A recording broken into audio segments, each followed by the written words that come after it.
Welcome to the Ada Bible Church Beyond the Weekend podcast, where we debrief the sermon, focusing on extra points of connection and what there just wasn't time for in the message. We hope this podcast will encourage you to study God's Word and grow your relationship with Him.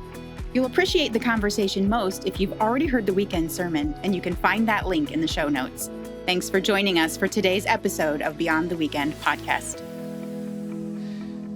Well, hey, everybody. Welcome to Beyond the Weekend podcast for our epic sermon series. We're already on week 5. Can you believe it?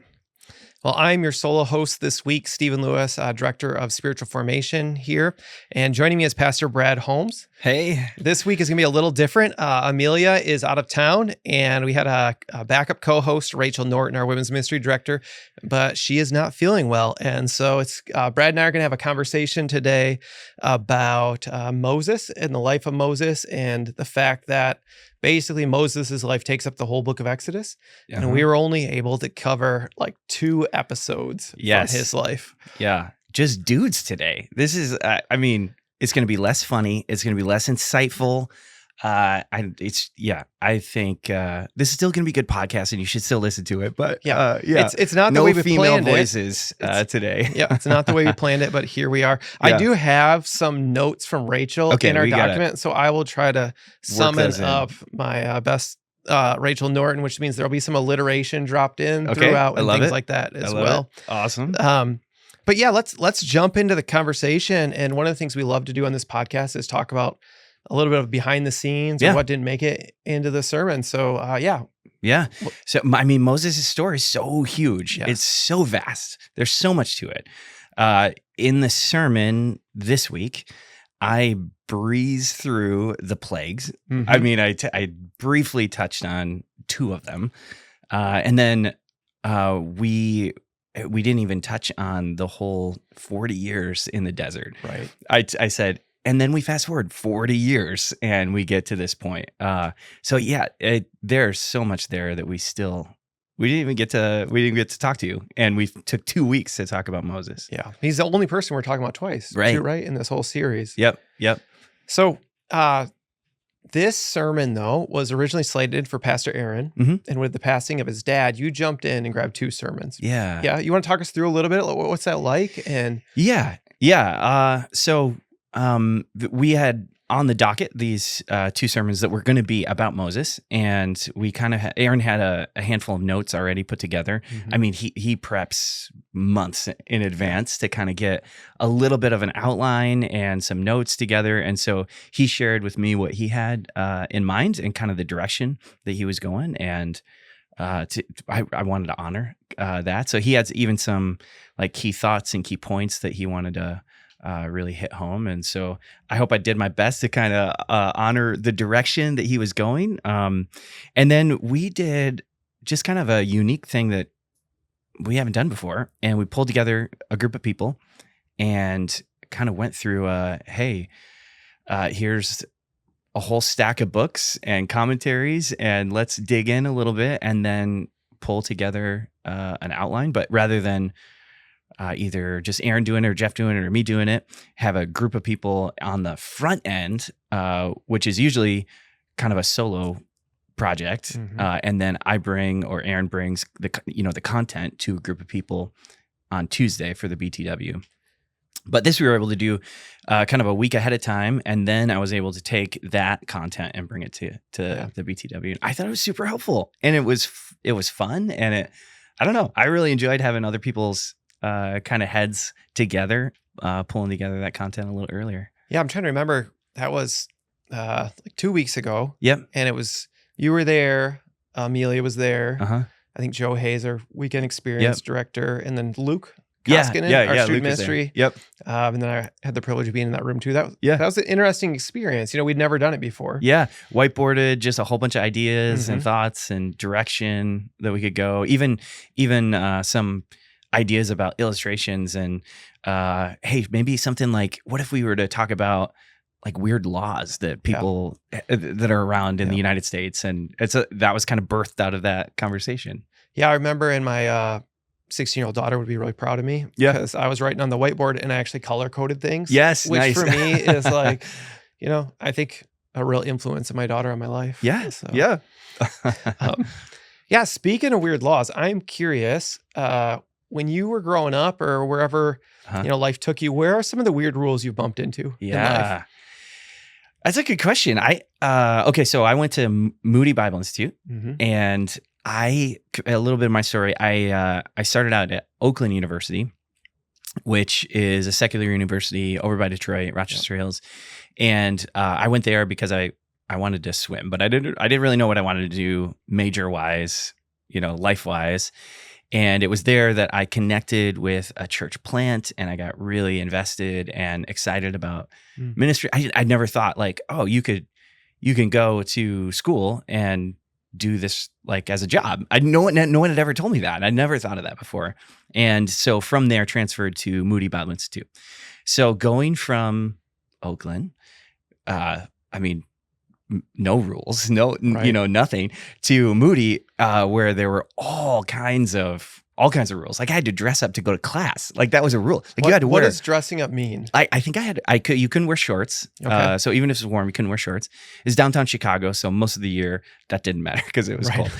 I had to wear. I think it was when I was there, it was a polo collared shirt that you had to wear to class. And going from Oakland to Moody, that was just like, are you kidding me? Like I have to wear a polo shirt to go to class. So this is dating me here. You ready? Okay. So this was when Netflix had just come out with these CDs or DVDs that they would mail to you. Mm-hmm. And so they had this rule that you weren't allowed to go see movies. And they were trying to adopt this like rule to be, what about like these DVDs? Because people had computers and you could put a DVD into your laptop and watch a movie. And so they made a rule and they said, you can't watch a movie on campus. So if you're off campus, like at home, you can watch a movie. If you're off campus, over the summer, you can go to movies then. But when you're on campus, you're supposed to be focused on school stuff, work, working on your school stuff. So you can't watch movies. And so we would take, this is what we did.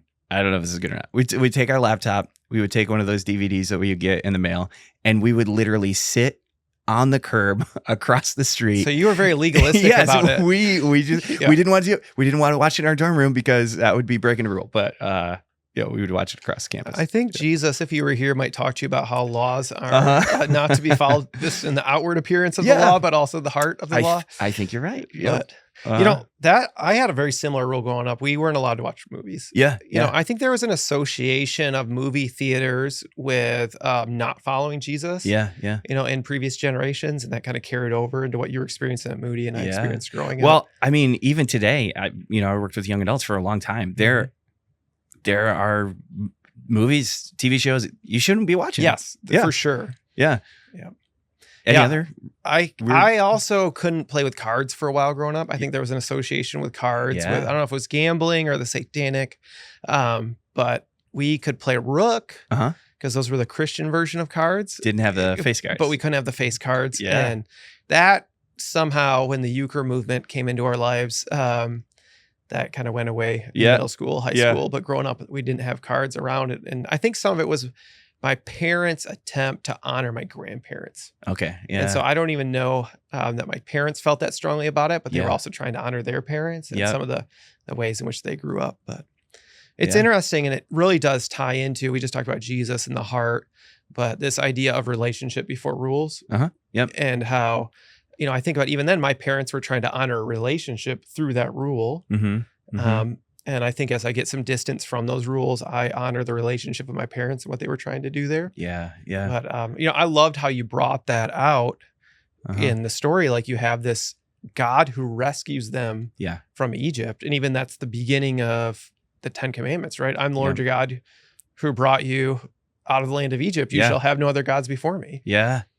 Even in Deuteronomy, it's in that reminder, it's hey, you're about to go in and this land is going to be beautiful. You're going to love it. It's going to be amazing. It's going to be flowing with milk and honey. You're going to have flocks and herds and all kinds of food to eat. But I want you to remember who I am, what I'm like. I want you to remember that you've been rescued first. And I was really drawn to that. Yeah, and this is one of those notes from Rachel, so it is alliterated. Yeah. But she said she's heard someone describe the law as a mirror because it reflects the character of God. Mm-hmm. He's the one who rescued them and brought them out. It's a mentor because it leads us to faith in Jesus. The law is our guardian or teacher, and it shows us where we need to grow and walks us to Jesus. And then it's a map for the spirit empowered life. It's not that we're going to perfectly follow it, but progressively through sanctification, Jesus was sent so the righteous requirement of the law might be fully met in us, the rescued one, who live not according to the flesh, but according to the Spirit. And we see that in Romans 8. So mirror, mentor, and map were kind of the language that stuck with Rachel over the years. Yeah, I like that. So we talked a little bit about God using that phrase, the one who brought you out of Egypt. And that to me was something I was kind of drawn to. And I found somewhere that is a phrase repeated like 15 to 20 times in Deuteronomy when God's trying to remind these people after 40 years. But then it pops up. You'll see it in like the historical books like Kings. You'll see it when like the bad kings. Yeah. Be like, and they didn't follow the laws of the Lord who brought them out of Egypt. And then you see it pop up in the prophets where like Jeremiah, Ezekiel, I think it's in Micah, Hosea, and Haggai, where it's like, hey, the God who brought you out of Egypt. Yeah. And so it's almost like it becomes part of God's name. Yeah. In somewhere, like one of his main identifiers. Yeah. Or an indicator, like you forgot. You forgot that your God brought you out of Egypt. Like you forgot the rescue. And now look at what's happening. Like oh, that's cool. I like that. Yeah, and so I was surprised at how many times it pops up throughout, because this is one of the key events of the Bible that we keep getting pointed back to over and over again. And so, and I think one of the keys there is the Exodus isn't only an act of redemption, but it's the first kind of moment of redemption in the Bible. Yeah. And so God will rescue his people over and over again. That's kind of the story of the Judges, which is where we're headed to eventually. Yep. It's also the story of the exile and return, and then it's the story of Jesus, but it's that formative primary model of redemption in some ways that we see throughout the Old Testament. And when we talk about rescue and remembering the rescue, I think it's super cool that God even says, hey, by the way, I want you to do this thing every year. Yeah. And I want you to celebrate it. And you're going to call it Passover, and you're going to remember. And you're going to spend a whole evening, and you're going to take time to remember that I was the one who rescued you, and I brought you out of Egypt. And you're going to do it every single year. And then when we fast forward to think about that, it was at the Passover where the disciples shared the Last Supper, and Jesus introduced this idea of, hey, it's going to be my body that's broken for you and my blood that's shed for you. I am the one who's going to rescue you. I love that. And then, the command that, hey, by the way, when you guys gather together, we celebrate communion. Like you should remember. Yeah, do this in remembrance of me. That's like, I think the church I grew up with, I think, had one of those communion tables at the front. Have you seen those? Yeah. And I'm pretty sure it had carved into it, do this in remembrance of me. Just that idea of remembering. Yeah, remembering your rescue. Yeah. That's awesome. And so you see it become part of God's identity in the Old Testament. You see it become kind of a part of a religious tradition, if you will, in the Old Testament. And then if you think of even how we talk about Jesus as Christ, as the Messiah, right, that's part of his identity, is that rescue. And that it's part of the religious tradition. Like we, as Protestants and non-denominational, we don't have a lot of religious traditions, right? We have baptism, which is a sign of being brought to life. Yep. And we have communion, which is a remembrance of Jesus' death and resurrection. Yeah. And I also looked into this week the idea in Exodus 15:13 at 16, it talks about Redeemer, because Redeemer is a big idea throughout the Bible. And in fact, I think Tim Keller's church was called Redeemer Presbyterian or something.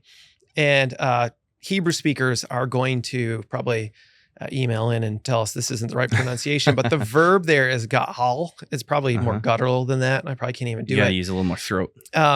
and then the person doing the redeeming would be the goel. And I thought it was fascinating because it's a term used as a family member. And so it's like God is redeeming essentially his family, right? Yeah, He chose these people as his children. And it's also the term used in, think of Ruth and Boaz later with the kinsman redeemer. Yep. And I think it was this book here, Chris Wright's Mission of God, that I was looking this stuff up in. That is a thick book. It's so good though. But he calls out three things. He says, you usually need a kinsman redeemer for these three things: used to avenge shed blood, to redeem land or slaves, and to provide an heir. And if you think about the Exodus story, right?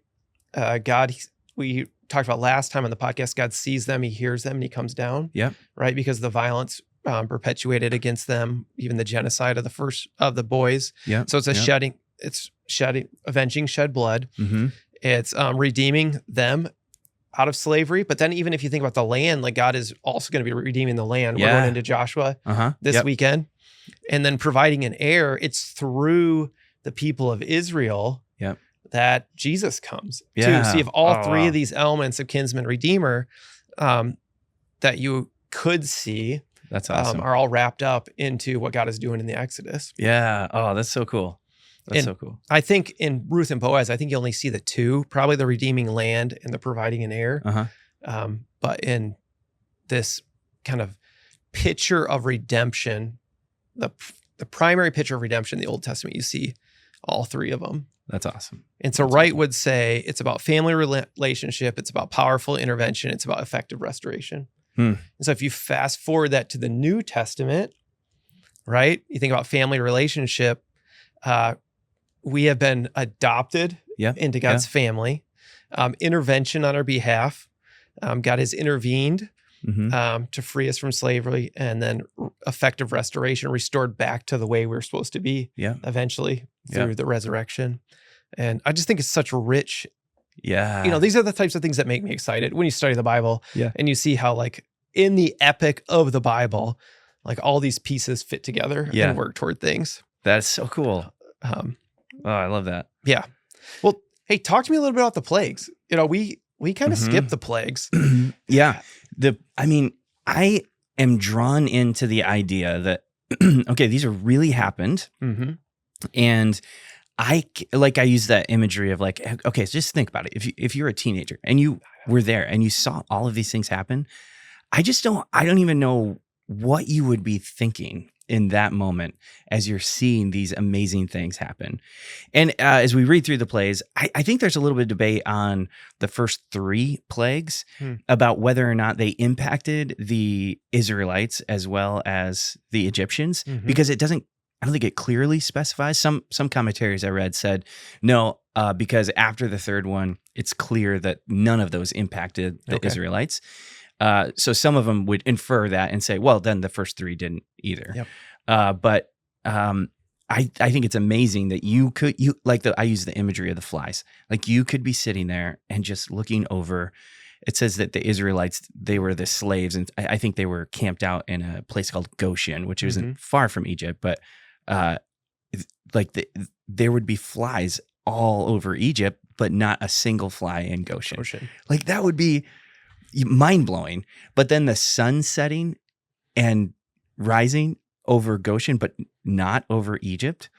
And it's so descriptive that it says that the Egyptians, they couldn't even leave their homes. They couldn't do anything because it was too dark there. You would see that and it would just be mind-blowing, I think. Yeah, that's what would it have been like to be them question, right? I love how you drew us back to that, because it can be so easy to read it like history or kind of any other story. But when you ask yourself, though, what would it have been like to be them, either to be the Israelites, looking at the swarm of flies over, Egypt, or to be the Egyptians trying to look past the flies and seeing no flies. Wait, how? Yeah, there are no flies over there, right? And you even do see, like, toward the end of the story, because God tells Moses, he says, hey, I'm going to send you down there and the people are going to give you all this stuff on the way out. Mm-hmm. And so if that's what really is happening and the Egyptians are experiencing all these plagues and they're seeing the Israelites not experience any of them, Yeah. it makes sense why they're giving them money to go away. Yeah. Yeah. Like, hey, here's all the gold I have. Just please leave. Yeah. Get out of here. We don't need any more flies. We don't need any more Mhm. blood. We don't need our kids dying Mhm. anymore. Yeah.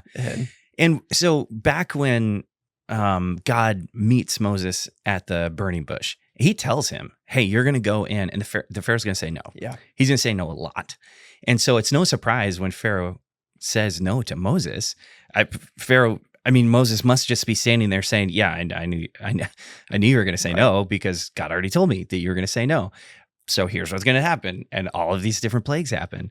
And I haven't studied it a ton, but I don't know, maybe you have some insight here, but I have heard that there are some really direct correlations. I don't think it's with every single plague, but several of the plagues, there's this correlation between a god that they worshipped in Egypt and this plague that basically just undermined and destroyed all of the power that God had. Yeah, I mean, we're familiar with the sun god here as Lions fans because Amon-Ra St. Brown, right? His name actually is the Egyptian sun god, and so the wide receiver for the Lions. So the sun god was Amon-Ra, and you can see that with the night really going after it, and then the Nile. It's a god itself, and so you make turn the Nile into blood. And there are other possible ties. I think I mentioned, I believe Walton. John Walton, who I mentioned a little while, maybe last episode or 2 episodes ago. I think he's done some work on that.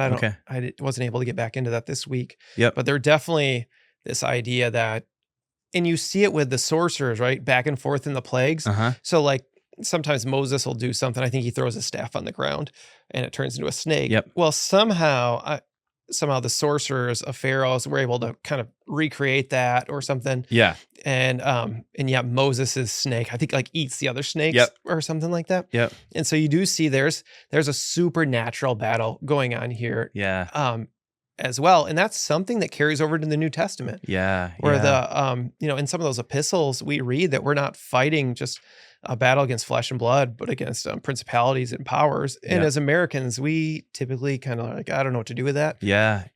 But there is something going on here. And Pastor Aaron talked about that in that series that we did, I think in March of last year, about the fact that, there's more to this world than what we can see. And we are in a battle with that as well. There's one of those plagues that, man, when I read it, I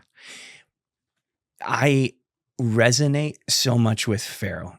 And I think it's a third plague. And in that plague, it's the one where frogs come out of the Nile and they're everywhere. I mean, it's really descriptive. It says like they couldn't go to bed. They couldn't lay in bed without frogs pull back the covers and they're frogs full in like all over in your bed, and you have to dig out your bed before you can even go to sleep. They couldn't bake bread in their ovens because when they'd open up the oven, it'd just be full of frogs. Like and the part that gets me and it rocks me is when Moses goes to Pharaoh. He says, the Pharaoh tells him, we got to get rid of these frogs. Like, I know this is from your God. Like, we got to get rid of it. And Moses agrees and says, you're right. We got to get rid of the frogs. And Moses tells the Pharaoh, okay, you just give me the word. Like, you tell me when you want these frogs to go away, you tell me when to pray and I'll pray and the frogs will be gone. And the response the Pharaoh has is the part that kind of rocks me. And he says, tomorrow. He says tomorrow. If it were me, like, you would think he would say right now, like, like pray right now. But he doesn't. He says tomorrow. And I just wonder how many things in my life I'm like putting up with because I don't really want to deal with it. I'm just saying, you know what, I'll deal with this tomorrow. I can weed this out of my life tomorrow, or I can address this bad habit tomorrow. And and I just keep putting it off and putting it off and putting it off. And I just feel like I can relate to that so well. And yet at the same time, it's heartbreaking to hear him say, yeah, why don't you pray tomorrow? Yeah, tomorrow. Yeah. Well, and then he also often will follow it up with like, okay, I've seen God. I recognize he's moving. Yeah. And the problem's resolved. He's like, you know what? It's better to have these people here. Yeah. You know, and I kind of can see myself in that too. Yeah. Yeah. Where it's like, there are seasons where your dependence on God is so like, you're not going to survive it without depending on God. Right. But then once you get through that season, it can be very easy to just kind of settle back into self-reliance. Yep. And just feeling like, oh, I did this, I made this. It's, you know, I'm in control of my own life. Yep. And until God calls you back into another season of reliance. Which is, I think, why we get the 10 Commandments a second time in Deuteronomy. Mm-hmm. The land is going to be flowing with milk and honey. Yeah. I need you to still depend on me. I need you to still look to me. You're going to have flocks and herds, but I need you to still remember that I'm the one who rescued you and brought you into this land. Yeah. Well, let's talk a little about that, because we go from the plagues and the rescue and the sending out, go through the sea, right? You talked a little bit about that. And then Moses is up on the mountain, Exodus 20, gets the 10 Commandments, and they get ready to go into the land. Yeah. But they don't. Right. Yeah. Yeah. I mean, they try to, but they don't. They don't. Right. Right. Yeah. And then they end up spending 40 years wandering around the desert. Mm-hmm. There are a couple things that I've heard about this. And I had one professor say this 40 years was the time for Israel to learn that they can trust God. It was no, trust me. Don't listen, Israel, you can trust me. You can trust me. You can trust me. Like over and over, it was this 40 years of learning to trust God. Another thing that I thought was fascinating. So they're out in the wilderness. I mean, during this desert period, they're deep into the wilderness. And somebody said at one point, like it's kind of like the ocean, where, you know, early on with boats, like you didn't cross the ocean. Like you didn't do that. Like you didn't have a boat big enough to cross the ocean, supplies to cross the ocean, or navigation or awareness of, if I go in this direction, I'm going to eventually hit like land again. Like you didn't cross the ocean. Well, in the same way, you didn't cross the wilderness. And so for 40 years, they're stuck in the middle of the ocean, the desert, but no other armies could chase after them. No other, people could come and attack them because they're in the middle of the desert and people couldn't get to them. Yeah. And, but they're being provided for because they have manna in the morning, every day, except for one day a week. And they have water because God's providing water for them. And God is saying over and over again, hey, listen, you're in the middle of this arid, dry land, but I'm providing food for you. I'm providing water for you. I'm taking care of you for 40 years. You need to trust me, trust me, trust me. And it says, I think, doesn't it say like their sandals don't wear out and their clothes don't wear out too? So God is sustaining them. Putting them on some kind of, like the video game of infinite lives for their clothes and their shoes. Yeah. Yeah. Oh, and I remember, I think it was 2021 or 2022. I was in Israel for the first time, and we weren't in exactly the same spot of the wilderness, but southern Israel is like desert, rocky. Yes. And we took a long hike on a hot day. Yep. There. And the thing I remember impressed upon me from God was like, hey, you would have been one of the people grumbling too. Because that's a lot of this Israelite story is they're grumbling. God's providing for them, but it's like they overlook God's provision in this area to focus on the fact that they feel lost and a little bit hopeless in this area. Yeah. And I think that's, God was reminding me like, hey, you can do that too. And you look at this story, and like Jeff talks about like not villainizing the villains. Yeah. And we can look at that time period and say, oh, the people are villains. You know, they're the villains. They're the ones kind of grumbling against God, complaining all the time. Yeah. And I felt like, man, that's me. Yeah. Like I remember standing there one time at a break, and I'm drinking hot water out of my hydration pack, because it's been 100 degrees, and looking at the ground and saying, there's not enough room for me to curl up in the fetal position anywhere here to go to sleep. Without rocks. Without being everywhere. on top of a sharp rock. Yep. And just like, okay, I get why they're grumbling, Mm-hmm. and that doesn't mean it's okay. But I think I can be a grumbler. Yeah. You know, and half an hour in that environment, Right. and I'm already grumbling. Yeah. Yeah. So they get through the wilderness 40 years, Mm-hmm. and we're going to talk about Joshua, and I don't know how much of this Aaron might cover this weekend. What happens to Moses? Yeah, Moses, he doesn't go into the land. He doesn't make it. And I'm not sure how much Aaron is going to cover, but there's a scene where Moses doesn't trust God, and he gets frustrated with the people. And the consequence of that is God telling him, listen, you have brought my people this far, and you're not going to make it into the land. Yeah. And he dies right before they cross over the Jordan into Israel. And there's one part of that just is, you're just, I think you read that and you're sad because Moses took the people Right. for 40 years, led them, and then he doesn't get to go in to the land. But then we look at, I think we talked about it last week on the podcast, the transfiguration, and Moses is there at the transfiguration with Jesus. And so he does finally make it into the land, but it's not until he's there with Jesus, which is cool. Well, it is interesting because you have the person God uses to rescue his people, and yet it's essentially his sin. Yeah. And his failure to finish well, maybe. Yep. That keeps him out. And I think about, the Ada Bible Academy that we're running this fall, and just the idea of, okay, what does it look like to finish well? I think it's called Live It Well. Yeah. You know, like charting a God-centered course for your fourth quarter. And just how it seems like, especially maybe in American culture, that like that idea of checking out for your fourth quarter, or like, oh, my work's done here. You know, we're kind of a youth-obsessed culture. And what would it look like to not make the mistake of Moses, where you kind of turn your eye away from what God has for your life and just go your own way? Because that's really, it's the rock incident, right? Yeah. God tells him to talk to a rock, and he's so frustrated. And the last time he hit it and it worked, so he did what worked the last time. Yep. And God's like, yeah, that's it. Not what I told you. Yeah. Yeah, that's not what I told Trying you. to do it on your own. Yeah. Which I don't.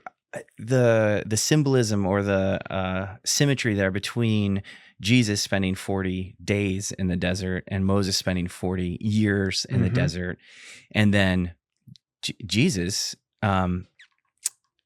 he doesn't do it on his own. He trusts God every single time, and Moses didn't. Moses tried to do it on his own. Moses took control back. Moses, fell into that temptation, and just that imagery of like, we can't, but he can. Well, and that's really where I want to kind of take us next, is you have these Moses and Jesus parallels. We've talked about some of them before. You just mentioned the wilderness, and it's notable, Israel's there for 40 years. Jesus is there for 40 days. It's also very noticeable, and I think we're supposed to notice this, that Jesus responds, I believe, every time with quotes from Deuteronomy. Yeah, that's right. Yep. And so here you have Jesus, in his wilderness testing, reflecting upon the text, like at the end of the wilderness. Yep.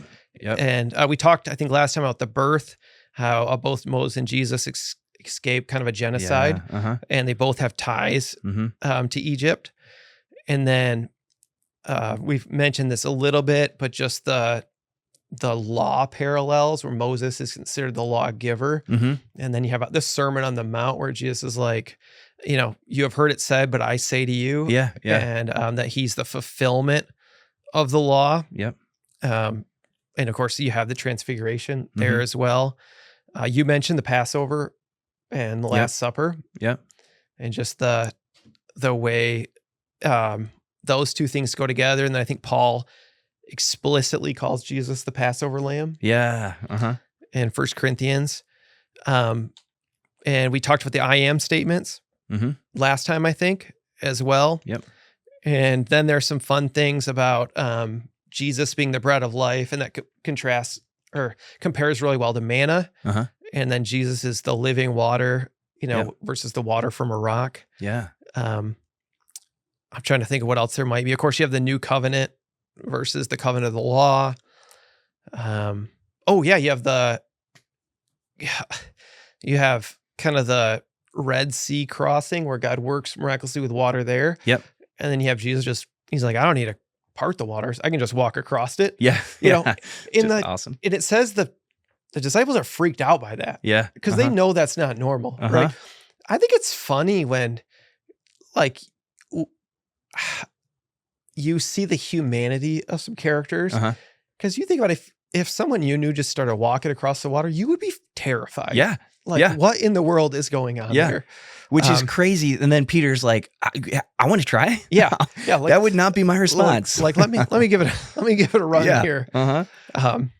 And so there are tons of ways, again, that the Exodus is kind of the foundational story for the whole rest of the story of the Bible. And then Jesus builds upon that. And kind of as the final exodus for us from our sins. Yeah. So we had a question from a listener about your first sermon. So let me read it here. And here you have to say, said, I'm curious about the fourth point of the first Moses sermon. God is passionate about your purpose. I'm not sure that this is true. My understanding is that God is passionate about his name and the glory due his name. Can you help me find biblical support that God is passionate about my purpose? Yeah. Okay. So the question I think is saying like, my kids are looking at colleges right now. Right. And they're trying to decide what college to go to. And so I think that the question is probably saying like, does God really care about the college that I choose? Like, is he really passionate that I choose this college over this college? And to that, I would say, no, probably not. But I think the point I was trying to make in the sermon was God is passionate about every follower of Jesus has been sent, and every follower of Jesus has been sent out into the world. And God is passionate about that reality that you have been sent to go just share that truth and the reality with your neighbors and your coworkers. And that's a responsibility that all of us have. And God's passionate. Yeah. About that. Right. We often, when we say like, what does God have for me? Or what is God's will for me? Or what's his plan for me? We want to know about like a certain thing. Yep. Like what college my daughter's a junior. So I think we saw you guys at the college fair. Yeah. As well. But it really is about whatever your career you're in. Yeah. Whatever college you go to, whoever your friends are you doing the Great Commission, go into all the world, make disciples, teaching them everything I've commanded you, baptizing in the name of the Father and Son and the Spirit. And I'm with you wherever you go as well. And I wouldn't say that God still doesn't care about those other little decisions. I think in a lot of ways, he still leads us. He's still interested. Sometimes some of them, he gives us 10 choices in front of us, and he's, I think, intrigued and saying, which one are you going to choose? Other times, like with the Israelites, there's a pillar of fire in front of us, and God is saying, follow me. You need to follow me. Other times, there's a time where Elijah is camping out, and it says that the stream that he's by has dried up. It's a dry riverbed now. And that's the indication for Elijah. It's time to move on. The stream bed is dry. There's no more water here. You got to move.